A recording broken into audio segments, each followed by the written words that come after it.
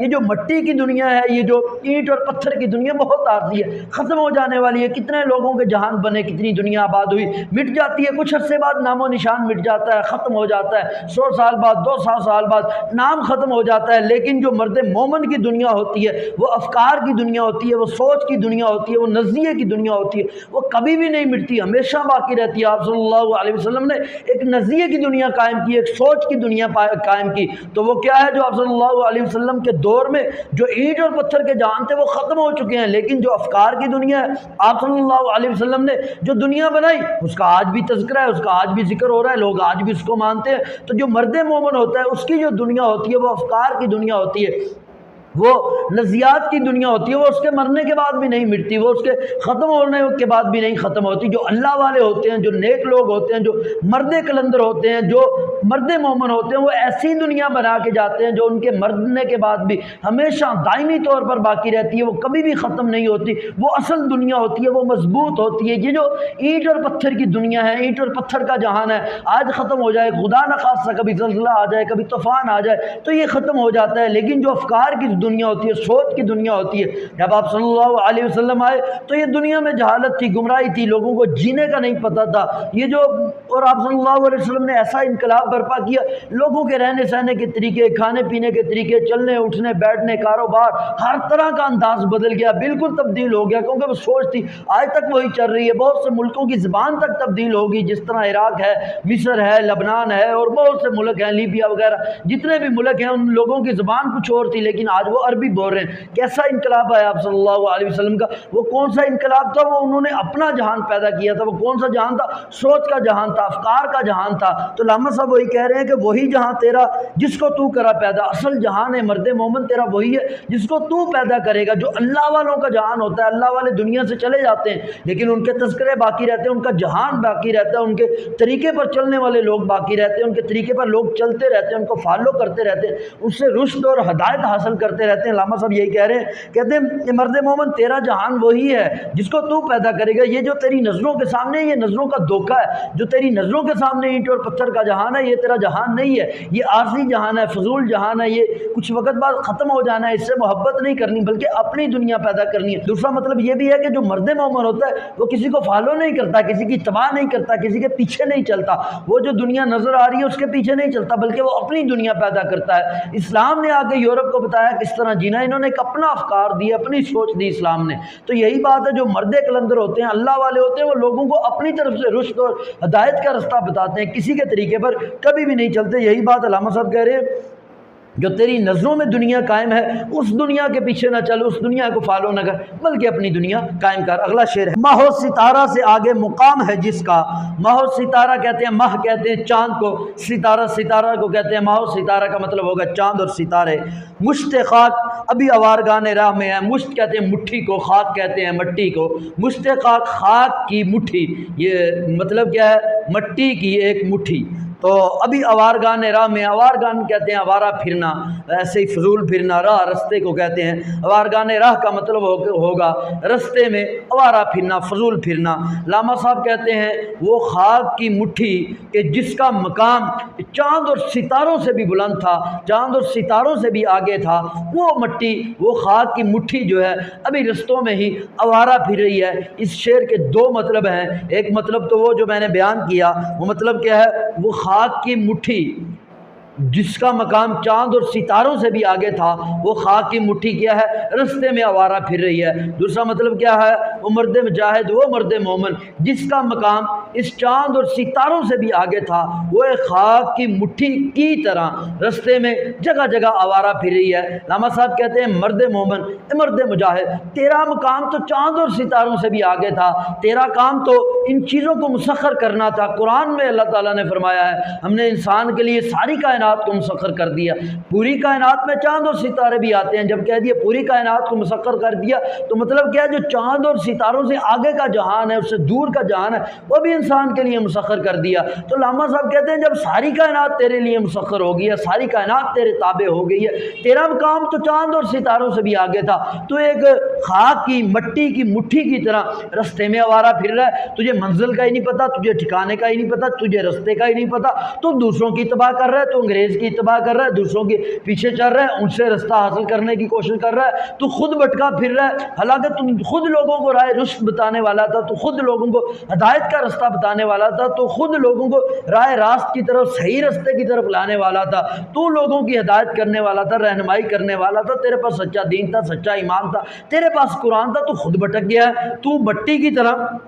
یہ جو دوسرا مطلب ہے، یہ مطلب خاک کی مٹی کی طرح تو آوارہ پھر رہا ہے، یہی بیسٹ ہے۔ تو علامہ صاحب کہہ رہے ہیں تو خاک کی مٹی کی مٹھی کی طرح تو ایسے آوارہ پھر رہا ہے جیسا مٹی کی مٹھی کو آپ اچھالتے ہیں تو کیا ہوتا ہے، مٹی جو ہے ہر طرح بکھر جاتی ہے، کہیں ادھر کچھ ذرات، کچھ ادھر کچھ آگے، کچھ پیچھے، کچھ ہوا میں، فضا میں ایسے بکھر جاتے ہیں۔ تو وہ کہتے ہیں تو بھی اسی طرح ایک خاک کی، ایک مٹی کی مٹھی کی طرح تو بھی کائنات میں آوارہ پھر رہا ہے، فضول پھر رہا ہے، تجھے نہ پتہ ہے کہاں جانا ہے، کیا کرنا ہے، کیسے جینا ہے، کیا کرنا ہے، کوئی فعل کا، کسی اپنے عمل کا، کسی کردار کا تجھے علم ہی نہیں ہے، تو دوسروں کی اتباع کر رہا ہے، دوسروں کے پیچھے چل رہا ہے، دوسروں کو فالو کر رہا ہے، انگریز کو فالو کر رہا ہے، غیروں کو فالو کر رہا ہے، حالانکہ تیرے پاس ساری ہدایت تھی، تیرے پاس رہنمائی تھی، تیرا مقام تو چاند اور ستاروں سے بھی آگے تھا، تو نے تو چاند اور ستاروں سے بھی آگے جانا ہے، تو خود ہی بھٹکتا ہوا پھر رہا ہے۔